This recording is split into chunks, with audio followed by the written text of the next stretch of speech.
నమస్తే, welcome to SRK news. ఈనాటి వార్తా విశేషాలు.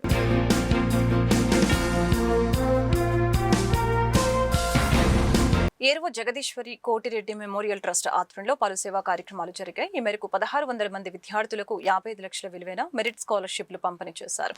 బుధవారం పలకలూరులో ఏర్పాటు చేసిన కార్యక్రమంలో వైఎస్ఆర్సీపీ రాష్ట్ర కోఆపరేటర్ సజ్జల రామకృష్ణారెడ్డి ముఖ్య అతిథిగా హాజరై విద్యార్థులకి స్కాలర్షిప్లు అందజేశారు. కార్యక్రమంలో ఎమ్మెల్సీ లిల్లాపిరెడ్డి, వైఎస్ఆర్సీపీ లీగల్ సెల్ రాష్ట్ర అధ్యక్షులు మనోహర్ రెడ్డి, ప్రతిపాడు ఇన్ఛార్జి బలసాని కిరణ్ కుమార్, నిర్వాహకులు పోలూరి వెంకటరెడ్డి, ఏరువ సాయిరాం తదితరులు పాల్గొన్నారు. గత 15 ఏళ్ల నుంచి పేద విద్యార్థులకి మెరిట్ స్కాలర్షిప్లని పంపిణీ చేస్తూ ఉండటం గర్వంగా ఉందని అన్నారు. సజ్జల రామకృష్ణారెడ్డి అప్పిరెడ్డి తెలిపారు. భావి భారత పౌరులు ఉన్నత శిఖరాలకు చేరుకోవాలంటే దాతలు మరింతగా స్పందించాలని తెలిపారు.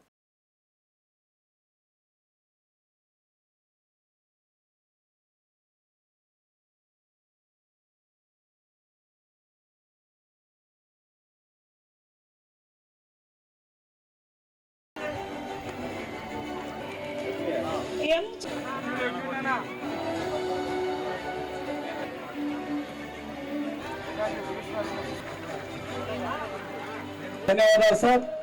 విలువైన సమయాన్ని మనకు కేటాయించిన పెద్దలు చక్కగా విజయ చప్పట్లు. సంతోషంగా ఉంది ఇలాంటి కార్యక్రమాల్లో పాల్గొనడం అనేది. ఇది రాజకీయాలకు సంబంధించింది కాదు. మన చేతనైనంత మన చుట్టూ ఉన్న వాళ్లకు ఏ రూపంలో అయినా సహాయం చేయడము. ఓ సంఘం అనేసరికి సొసైటీ సోషల్ రెస్పాన్సిబిలిటీ అనుకోకుండా ఓ సహజ సిద్ధంగా చేయగలగడం అనేది ఎప్పుడూ ఆదర్శప్రాయమైనది. నా దృష్టిలో మన కుటుంబాన్ని చక్కగా చూసుకోవడం ఒకవైతే అయితే, పక్కనున్న వాళ్ళ గురించి కూడా ఆలోచించగలగడం అనేది ఎప్పుడూ ఉదాత్తమైనది. అది లేకపోతే సొసైటీ అనేది ఉండదు. అది ఉంటేనే రాజకీయమైనా ఇంకోటైనా అడ్మినిస్ట్రేషన్ అయినా ఏం చేసినా. కాబట్టి బీజం అదే. ఆ లక్షణం ఎక్కడో కనపడినా సంతోషంగా ఉంటుంది. అది ఇంకా నలుగురు చేస్తే, అందరం చేస్తే బాగుంటుంది అనే ఉద్దేశంతోనే నిన్న వెంకటరెడ్డి రాగానే, పూర్తి వివరాలు కూడా నాకు తెలియవు, ఓ మంచి కార్యక్రమం తప్పకుండా వస్తారు అని చెప్పి వచ్చాక అందుకే ఇప్పుడు తెలుసుకుంటున్నాం వివరాలు పూర్తిగా. సాయిరామ్ని కూడా తొలిసారి కలుస్తున్నా. నాకు ఆశ్చర్యం వేసేది, చిన్న వయసులోనే ఈ ఆలోచనతో మన ఊర్లో స్కూల్ లేదు కాబట్టి స్కూల్ తెచ్చుకోవాలి అనే ఆలోచన 98లో యుఎస్ వెళ్ళే ముందు అనుకున్నారు. వెళ్ళి మొదలు పెట్టానంటే, మామూలు ఏదో సినిమాల్లో చూస్తుంటాం ఓ మంచి చేయాలనే తపనతో.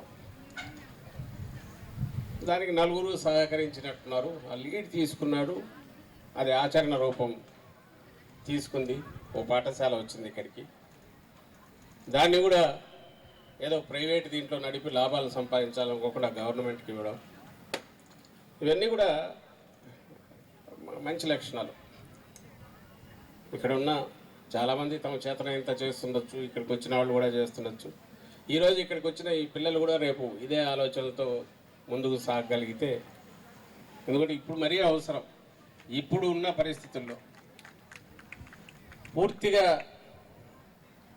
సొసైటీ వ్యక్తి కేంద్రంగా అయిపోయి, నేను అనే దాంట్లోకి పోయిన తర్వాత నా పక్కన వాడి గురించి ఆలోచించకుండా, అందులో కుటుంబానికి స్థానం లేదు, నేనేదే చూసుకుంటున్నా, కొట్టుకుపోతున్నారు ఆ ప్రవాహంలాగా. ఇలాంటి సమయంలో స్థిరంగా ఒకసారి నిలబడి, నేను అంటే నా చుట్టూ ఉన్న అందరం కలిసినప్పుడే అందులో భాగంగా నేనైతేనే నేను అన్నదానికి ఒక అర్థం ఉంటుంది అనే అభిప్రాయం కలిగించే ఇలాంటి సందర్భాల నుంచి మనం నేర్చుకోవాల్సింది నేర్చుకొని, భవిష్యత్తులో కూడా దాన్ని మన చేతనైనంత మన చుట్టుపక్కల వాళ్ళ విషయంలో కానీ, మన చుట్టూ జరుగుతున్న అంశాల్లో కానీ ఆ చొరవ ప్రదర్శించడం అనేది అవసరమని గమనించాల్సిందిగా అందరినీ కోరుతున్నా. ప్రార్థించే పదవుల కన్నా సాయం చేసే చేతులు మిన్న. ఒకసారి చప్పట్లు కొట్టాలా? తను ఒక మధ్యతరగతి కుటుంబంలో పుట్టి కష్టపడి చదువుకొని తను పడినటువంటి కష్టాలను దృష్టిలో పెట్టుకొని తను ఉన్నతమైనటువంటి స్థానంలో ఈరోజు ఉండి తిరిగి తను ఏ ప్రాంతంలో అయితే చదువుకున్నాడో ఆ చదువుకున్న ప్రాంతంలో ఉన్నటువంటి విద్యార్థులందరినీ కూడా ఉన్నతమైనటువంటి చదువులు చదివించాలనే తపనతో ప్రతి సంవత్సరం కూడా క్రమం తప్పకుండా సాయిరాం ఈ కార్యక్రమాలను నిర్వహిస్తూ ఉన్నాడు. దురదృష్టం ఏంటంటే ఈ సంవత్సరం ఏరువ కోటేశ్వరి గారు కూడా సాయిరాం కంటే మా అందరికంటే కూడా యాక్టివ్గా పేదలకు సహాయపడే కార్యక్రమాలు ఎప్పుడు కూడా ముందుండేది.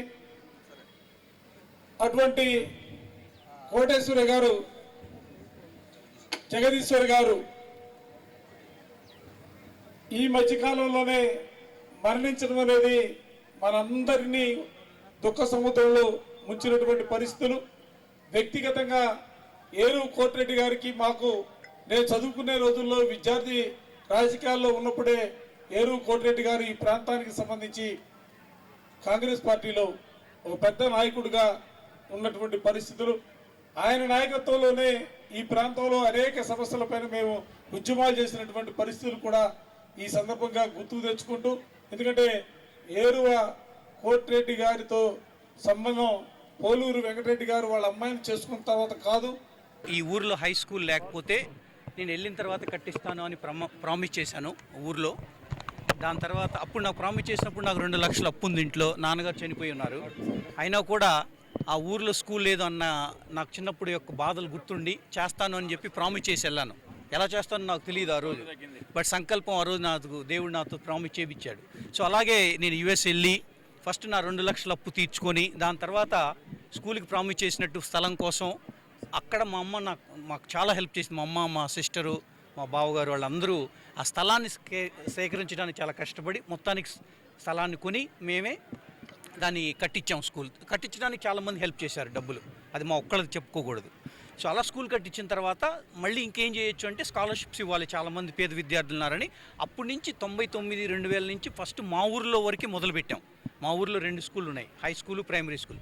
అలా మొదలు పెడుతూ 2012కి నాకు కొంచెం ఫైనాన్షియల్ క్యాపబిలిటీ బెటర్ అయిన తర్వాత మన ఊరే కాదు ఇంకా చుట్టుపక్కల కూడా తీసుకోవచ్చు అని చెప్పి అట్లా 10, 12తో మొదలైతే ఈరోజు 52 స్కూల్స్కి మనం ఈరోజు వాళ్ళకి, అలాగే intermediate, BTech, degree, BSc, MTech లేకపోతే ఎంబీబీఎస్ వీళ్ళందరికీ కూడా మనం అదర్ స్టూడెంట్ కేటగిరీలో మనం ఈరోజు 53 లక్షలు ఈ సంవత్సరం మనం డిస్ట్రిబ్యూట్ చేస్తున్నాం.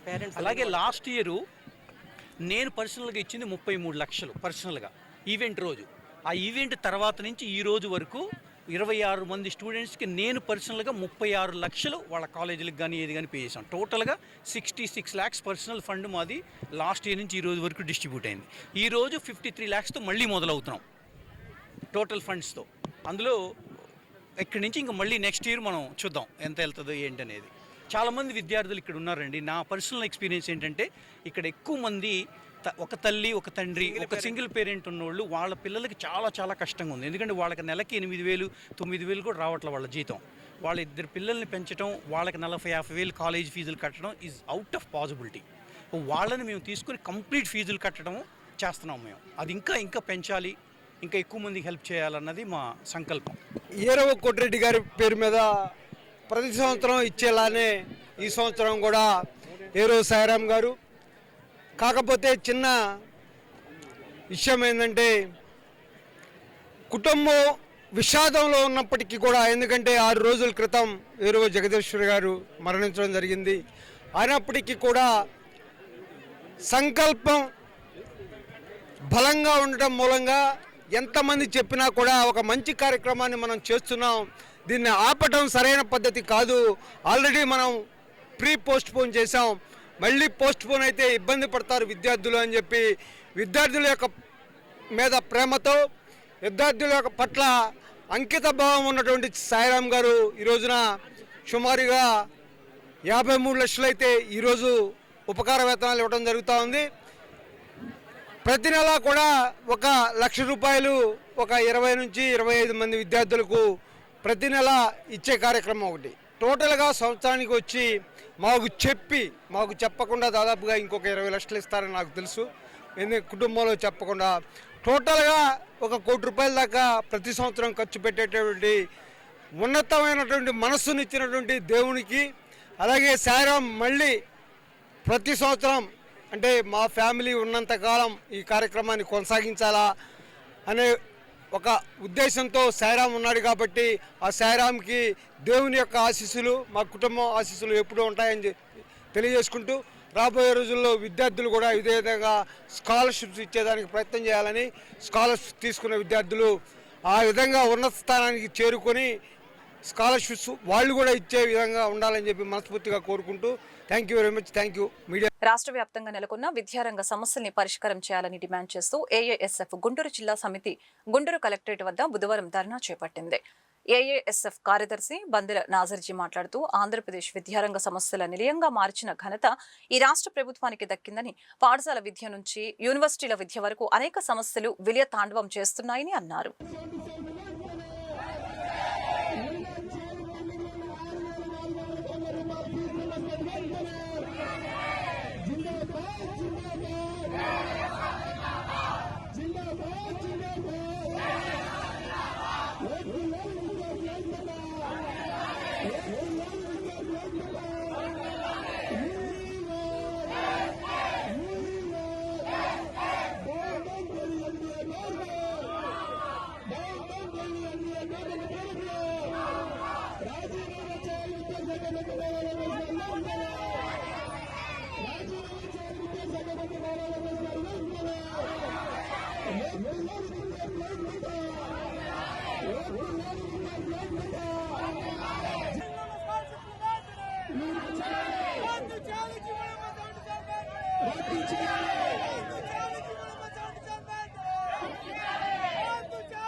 గుంటూరు నగరపాలక సంస్థ పరిధిలో పెండింగ్ అభివృద్ధి పనుల్ని వేగంగా పూర్తి చేయడానికి వార్డుల వారీగా కార్యాచరణ సిద్ధం చేయాలని నగర commissioner K Mayur Ashok engineering అధికారుల్ని ఆదేశించారు. బుధవారం ఆదర్శ్ నగర్, మెయిన్ రోడ్డు, నల్లకుంట, అంకిరెడ్డిపాలెం, చెరువు, వాకింగ్ ట్రాక్, శ్మశాన వాటిక ప్రాంతాల్లో పెండింగ్ అభివృద్ధి పనుల్ని ఆయా ప్రాంతాల్లో పారిశుధ్యాన్ని ఇంజనీరింగ్, ప్రజారోగ్య అధికారులతో కలిసి పరిశీలించి తీసుకోవాల్సిన చర్యలపై అధికారులకు తగు ఆదేశాలు జారీ చేశారు. ఈ సందర్భంగా కమిషనర్ మాట్లాడుతూ పలు ప్రాంతాల్లో అభివృద్ధి పనులు అసంపూర్తిగా చేపట్టారని, ప్రజల నుంచి అనేక ఫిర్యాదులు అందుతున్నాయని, ఆయా పనుల వారీగా పూర్తి చేయడానికి ఏఈలు, డిఈలు బాధ్యత తీసుకోవాలని స్పష్టం చేశారు.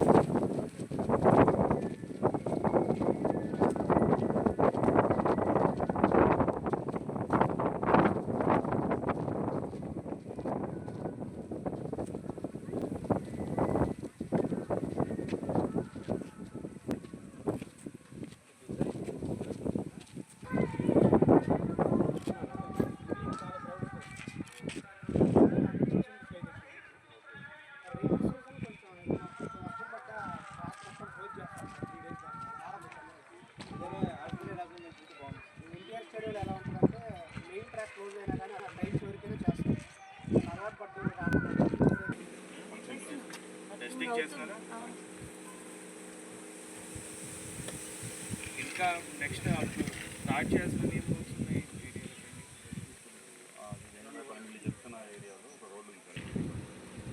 ఓకే ఇంకా అది పెట్టేసండి గ్రౌండింగ్కి నేను పర్మిషన్ ఇస్తాను ఫైన్ సబ్మిట్ చేయండి అదే రోజు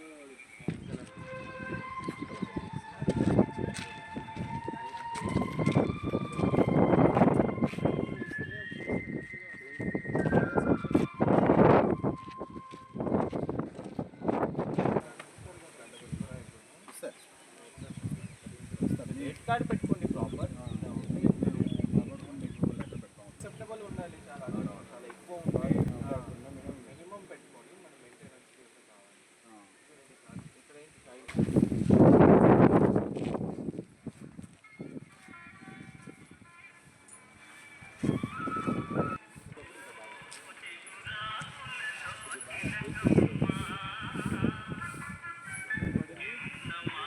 ప్రజాస్వామ్యంలో ఉన్న సకల వ్యవస్థలలో రాజకీయ వ్యవస్థ అత్యంత కీలకమని సిపిఐ జాతీయ కార్యవర్గ సభ్యులు ముప్పాల నాగేశ్వరరావు అన్నారు. ఈ వ్యవస్థ బలహీనమైతే మిగిలిన వ్యవస్థల పనితీరుపై ప్రభావం పడి సమాజం అతలాకుతలమవుతుందని స్పష్టం చేశారు. సిపిఐ గుంటూరు జిల్లా సమితి సభ్యులు, శాఖ కార్యదర్శులు, ప్రజా సంఘాల బాధ్యుల 3 రోజుల రాజకీయ శిక్షణ తరగతుల్ని గుంటూరు మల్లెలింగ భవన్లోని వీకే హాల్లో బుధవారం ముప్పాల ప్రారంభించారు.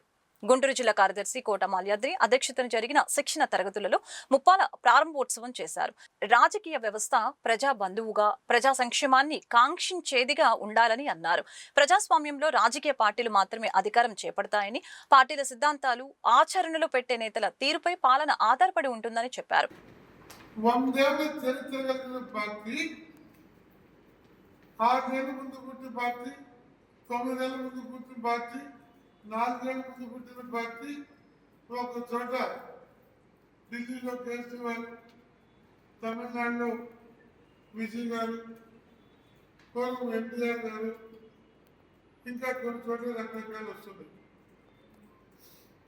అవి ఒక ప్రత్యేక సెంటిమెంట్ మీద, ఒక విషయం మీద అధికారంలో ఇద్దరు ప్రజల పట్ల ప్రేమ కోల్పోయారు అనుకున్నప్పుడు ఇలాంటి వస్తువులు ఉంటాయి. రాష్ట్రంలో కూడా అలాంటి పరిస్థితులు క్రమక్రమంగా చోటు చేసుకుంటుంది. 2 ఏళ్ళు అయింది, ఇంకా 3 ఏళ్ళు ప్రభుత్వానికి టైం ఉంది. ఈ కాలంలో వారి యొక్క ఔచిత్యము, ప్రజా సమస్యల పరిష్కారంలో వాళ్ళు చూపేటువంటి ఇవన్నీ కూడా ఆధారపడి ఉంది. సాయంత్రము రాజకీయ విషయాలు మాట్లాడేటప్పుడు ఈశ్వర్య అంశాలపై మాట్లాడుతారు. అలాగే రాజకీయ అర్థశాస్త్రం, మన ఎకనామిక్స్కి, బూర్జువా పార్టీల ఎకనామిక్స్కి అంటే ఆర్థిక శాస్త్రానికి ఉన్న తేడా. ఒక వస్తువును తయారు చేయడంలో శ్రమ విలువ యొక్క పాత్ర, ఆ శ్రమ విలువ కారణంగా ఆ వస్తువుకి ఎంత అదనపు రేటుకి విలువ వచ్చింది, ఆ విలువ శ్రమ మూలంగా వచ్చింది. కాబట్టి ఆ శ్రమలో వచ్చిన కార్మికులు న్యాయం జరగాలి. ఈ ఒక్క మాట మనం మానేస్తే కార్మికులు, రైతులు శ్రమ దీన్ని మనం గుర్తిస్తున్నాం. కానీ మన రైతులు, మన శ్రామికులు, మన టీచర్లు, మన లెక్చరర్లు, మన ముఠా కార్మికులు ఇది ఎక్కించుకుంటున్నాం. కులాలను ఎక్కించుకుంటున్నాం, మతాలను ఎక్కించుకుంటున్నాం, డబ్బు ఎక్కించుకుంటున్నాం, మందు ఎక్కించుకుంటున్నాం. ఇక్కడ మన యావత్ పార్టీని ఆర్థిక విషయాల మీద బలంగా నిలబెట్టకపోతే మన ఉద్యమాల్లో పాల్గొనే వేలాది మంది మనం పోటీ చేసినప్పుడు కూడా అమ్ముకునేవాడు కులం చూసి, మతం చూసి, గెలుచుకోవాలనుకునే పరిస్థితిని చూసి ఓట్లేసే స్థితిని బూర్జువా పార్టీలు ప్రజల మనస్సులోకి చొప్పించినాయి. ప్రజల కోసం ప్రతిపక్ష పాత్ర పోషించండి, కానీ తమ ఇష్టం వచ్చినట్లు రాష్ట్రంలో ఇబ్బందులు సృష్టిస్తే జనసేన పార్టీ చూస్తూ ఊరుకోదని జనసేన పార్టీ గుంటూరు జిల్లా అధ్యక్షులు గాది వెంకటేశ్వరరావు హెచ్చరించారు. లార్జీ సెంటర్లోని జనసేన పార్టీ జిల్లా కార్యాలయంలో ఏర్పాటు చేసిన మీడియా సమావేశంలో బుధవారం ఆయన మాట్లాడారు. మచిలీపట్నం బోటు ప్రమాదంలో చనిపోయిన కుటుంబాలను పరామర్శ పేరుతో ఏ విధంగా మాట్లాడాడో, ఎయిర్పోర్ట్ లో ఏ విధంగా విధ్వంసం చేశారో ప్రపంచమంతా చూసిందని అన్నారు. ఇవాళ మీరు ఏమి చేశారని ఇవాళ వచ్చి మీరు ఏదో అన్యాయం జరిగిపోయింది, కూటమి ప్రభుత్వం మత్స్యకారులను ఇబ్బంది పెడుతుంది, మత్స్యకారులు పట్టించుకోవట్లేదు, వీళ్ళకి మానవత్వం ఉందా అని పెద్ద పెద్ద మాటలు మాట్లాడుతున్నటువంటి జగన్మోహన్ రెడ్డి గారు మీరు సమాధానాలు చెప్పాలి. నేను అడిగినట్టుగా లేకపోవడం ఏంటి మానవత్వం అంటే? రాజధానికి భూములిచ్చి రాజధాని ఇక్కడ కట్టం, ఇదంతా అడవి చేస్తానని చెప్పేసి మీరు మాట్లాడిన తర్వాత ఆ రాజధానికి భూములు ఇచ్చినటువంటి వాళ్ళు నిరాహార దీక్షలు చేస్తా కూర్చుని రోడ్ల మీదకి వచ్చినటువంటి ఆడవాళ్ళను కూడా చూడకుండా కొట్టించి తొక్కిచ్చి తన్ని కేసులు పెట్టినటువంటిది అదే మానవత్వం అంటే? మాకేంటి తెలియదు మానవత్వం అంటే. మానవత్వం అంటే ఏంటో చెప్తే అర్థం చెప్తే మేము కూడా తెలుసుకుంటాం. ఇవాళ సముద్రంలో వేటకెళ్ళిన తర్వాత సముద్రం అంటేనే మనందరికీ తెలుసు. వాళ్ళన్నిటికీ తెగించే సముద్రంలో వాళ్ళ జీవనోపాధి కోసం వేట కోసం వెళ్తారు. ఎవరు చనిపోవాలని కోరుకోం. అందరూ కూడా సుఖంగా ఉండాలని కోరుకున్న వాళ్ళలో మొట్టమొదటిది జనసేన పార్టీ, కూటమి ప్రభుత్వం. మీకులాగా ఆడి తెచ్చిపోవాలి, ఈడు తెచ్చిపోవాలి, వాడుండకూడదు వీడుండకూడదని మాట్లాడేటువంటి నైజం కాదు మాది. కానీ కొన్ని కారణాల వల్ల సముద్రంలో ఎవరు ఏం చేయలేం. జరగరాని జరిగితే ఏం చేయాలని ఆలోచించి వాళ్ళకి ఇన్సూరెన్స్ పథకం కూడా కూటమి ప్రభుత్వం వచ్చిన తర్వాత పెట్టాం మేము. మీకు గుర్తుందో లేదా మరి?